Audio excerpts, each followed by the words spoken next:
Hello everyone, it's Vapicuno and I will be guest narrating the second set of Altina versus McMeghan in the CALLOUS Invitational 4 tournament.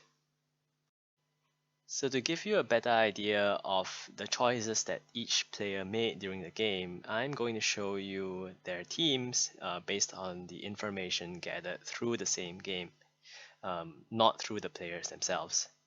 So Altina is using what seems to be one of his Scarm beatdown offenses. In fact, that's probably his most famous team.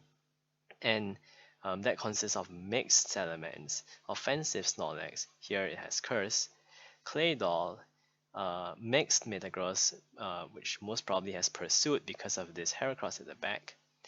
Now, the team that he's known for uses Sleep Talk Suicune and DD Tyranitar as the last, but actually, here he uses Rain Dance substitute Suicune, and Salak Heracross is the last. Now, this is a really interesting and actually very intelligent team choice by Altina, because Heracross and Tyranitar have completely different checks. In fact, they annihilate each other's checks. So Heracross is checked by flying types and hovering ones, which Tyranitar just beats down with Rock Slide. And Tyranitar's checks are all bulky waters and ground types, which Heracross annihilates. So for anyone who is trying to exploit Altina's history using the Tyranitar version of the team, they are going to be in for a huge surprise when they prioritize their grounded mons instead of hovering mons. Now let's take a look at McMeghan's team. So McMeghan has this defensive Calm Mind Suicune with Roar, and what is probably a Pursuit Tyranitar, and these two mons usually don't go together. So it can be inferred what his last few mons are quite reliably, I think. So there's Duck Trio, Counter Blissey over here to exploit the Pursuit, Claydol, and Wish Jirachi. So, with Heracross on Altina's side, that's pretty much a good matchup against what McMeghan is using. So let's move on to the battle. Okay, let's start. So Altina leads Salamence and McMeghan leads Suicune. So Altina goes to Snorlax and McMeghan Calm Minds. And on turn 2, we get an inkling of what teams they might be using. So the thing is, McMeghan actually, if he had offensive Suicune, would just Hydro Pump Snorlax down. So McMeghan is probably using a defensive Suicune.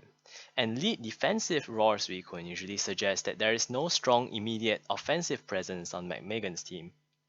So McMeghan must be confident in his ability to deal with spikes, and also confident in his ability to pivot into Zapdos.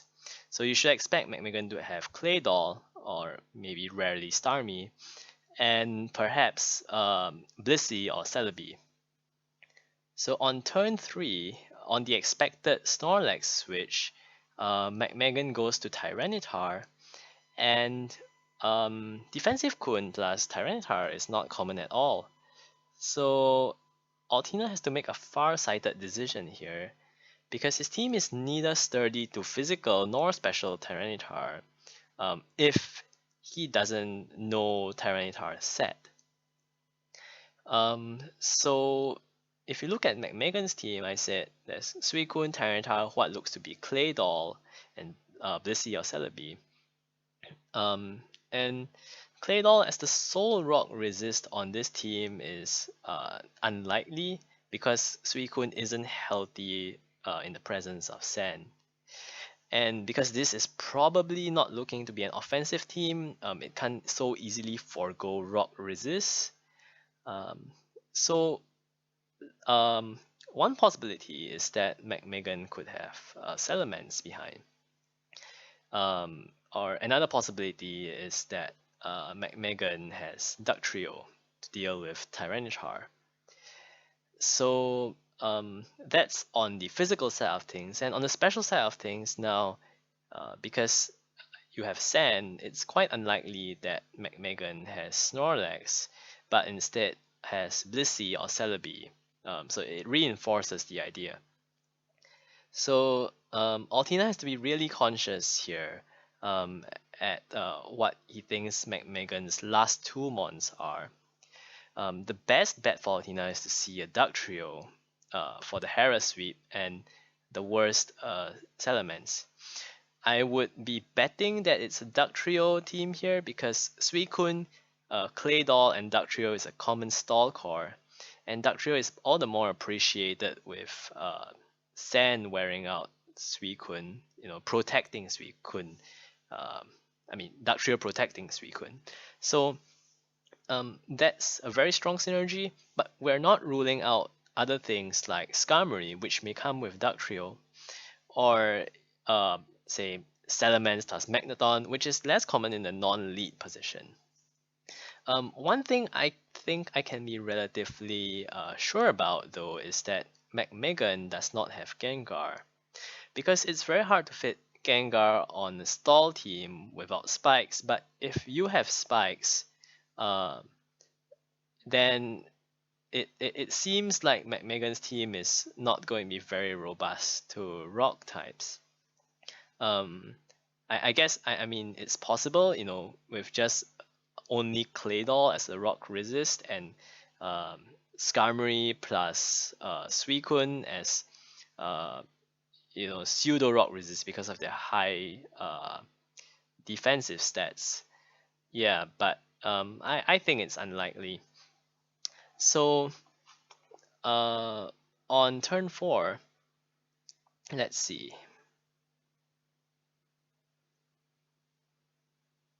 Okay, so Altina goes to Claydol, and Altina kind of bets on Tyranitar being physical, but gets crunched to death. And the question is it a misplay? So Altina has no switch-ins to special Tyranitar if he doesn't reveal Heracross, and you see the only reasonable switch here is Metagross, but uh, getting crunched and then fire blasted while not KOing Tyranitar with Meteor Mash, um, because his Metagross is mixed and McMeghan's Tyranitar is probably like max HP, is not a good thing because one of Metagross's best attributes is the access to explosion. So you would preferably use Metagross to lure something out to explode. Um, Altina going to Claydol, well, the danger of that is that if Skarmory is behind, then it's harder for Altina. But at least Altina's mixed offense helps to give him an out versus Skarmory. So the flip side is that if Altina decides to just EQ Tyranitar, and Tyranitar is physical, then Tyranitar is probably going to straight up attack. And even if at best Tyranitar doesn't flinch legs down, then Altina is forced to play a mind game on Suicune with Boom, or go into a risky Hera endgame right from the get-go. So there is no ideal move over here, but the notion that Doll is more dispensable than Lex is sensible, even at the cost of guessing its moveset wrongly. Okay, so let's go on to turn number 5.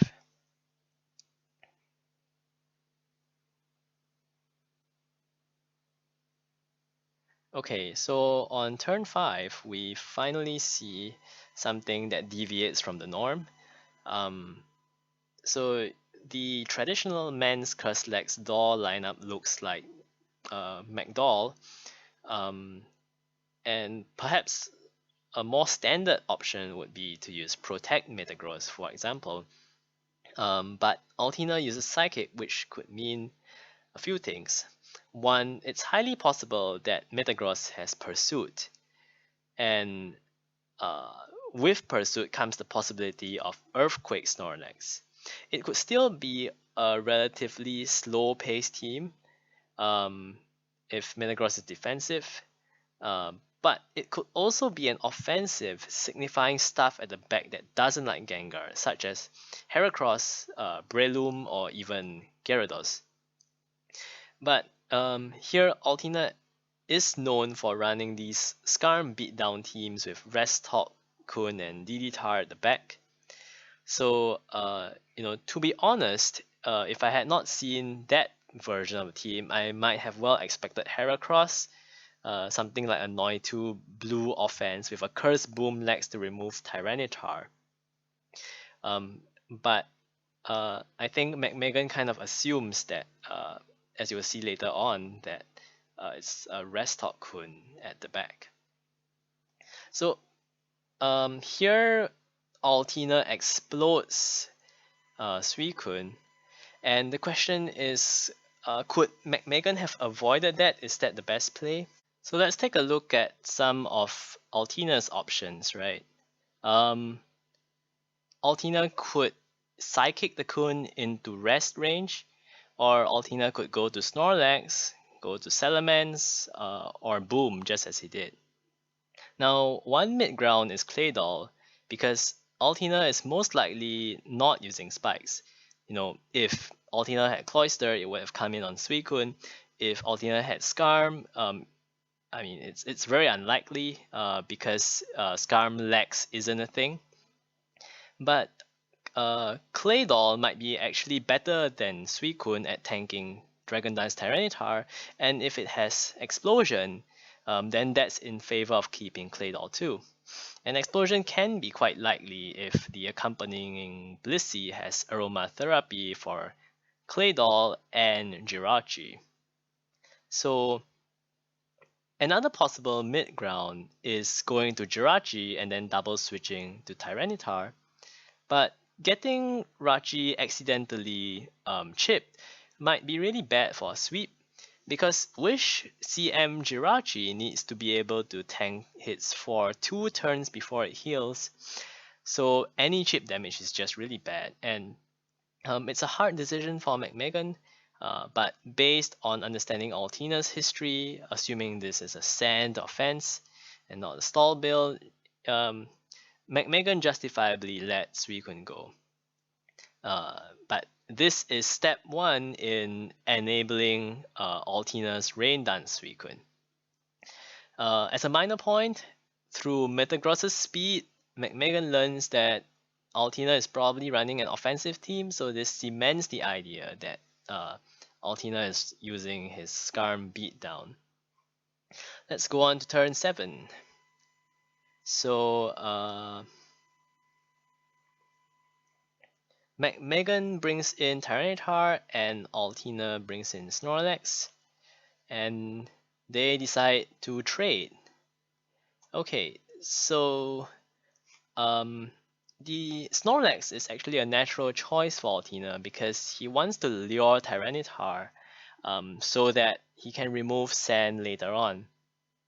And for McMeghan, not knowing Altina's last, he doesn't want the prospect of an Earthquake Snorlax spoiling his Jirachi sweep. So this is a trade that also seems favorable to McMeghan, and it continues on.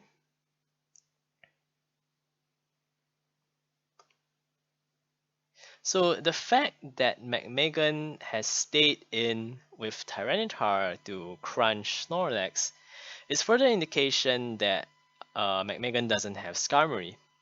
So this gives Altina some reassurance with Hera. So on turn 9, the game plan continues, and the trade, has been completed. So Altina can basically set up Rain Dance Kun with Tyranitar gone now. So by revealing Dark Trio, Altina kind of is reassured that Heracross is the way to go in the end game. So let's continue. And actually, Altina could have sent in Suicune here, but he decides to be safe and goes to Salamence. That's because, well, the first thing that any Suicune does is to just calm mind, right? So it's going to be more beneficial to McMeghan to just predict that and straight up EQ with the duck, and that wouldn't be good for Altina at all. So here Altina just wants Suicune to come in at full HP and goes to Salamence, and he's prepared to either crit Blissey or just sack it. Sorry, when I say sack it, I mean sack Salamence. So he goes for the Brick Break loops, and I'll spare you the boredom. So as you see, Salamence is gone. And now Suicune comes in at full HP. So this Suicune with Rain Dance is going to be able to rather convincingly take down Blissey. Now at this point, McMeghan had indicated to me that he thought Suicune was going to be Rest Roar or Sleep Talk. So to guard against both, he decided to just stay in with Blissey and hopefully try to boom it with Claydol. So Substitute and Rain Dance was completely unexpected, as you'll see in turn 19.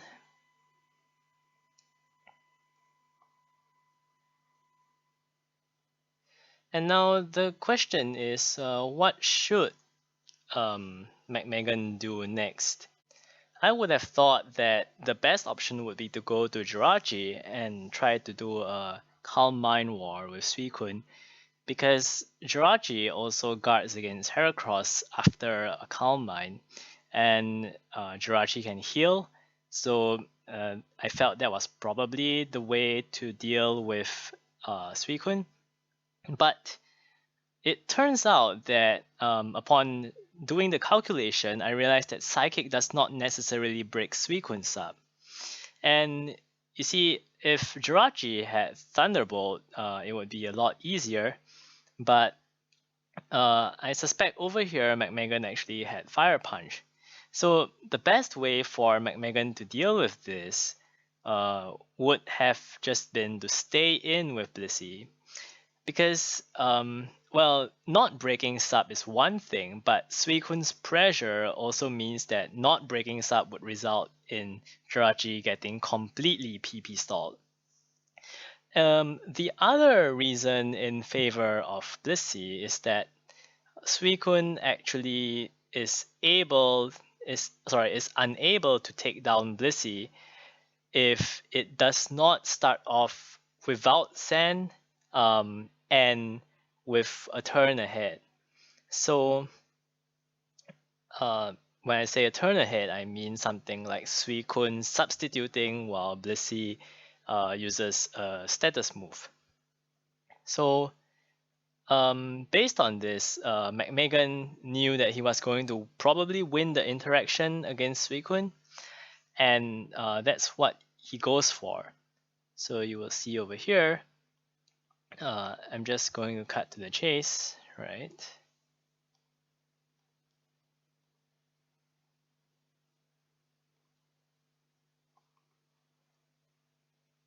Okay, so now you see Altina Serve does 40%, and that's going to be enough to take out McMeghan's Blissey. But here's where the nuance of HP calculations come in. In 2 turns, this Suicune is going to be at 25%, but it's just a few HP shy of being able to perform a substitute. So actually, McMeghan on the next turn could have actually used Soft Boiled.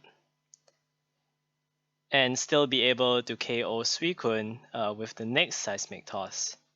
And the difference with with KOing Suicune is that now Heracross has to hit 4 Mega Horns instead of 3, which increases McMeghan's odds of winning. Well, um, that's a small detail. It could or could not have been important. But the point is that Altina has set up this nice endgame with Heracross. And so it's basically all over now because um, Suicune is at a HP where McMeghan has no choice but to use Earthquake. Now I've actually calculated that sending Jirachi in earlier would not have been able to deal with this +3 Kun. So from here, there's pretty much only one good way to go, which is to expect Mega Horns to miss.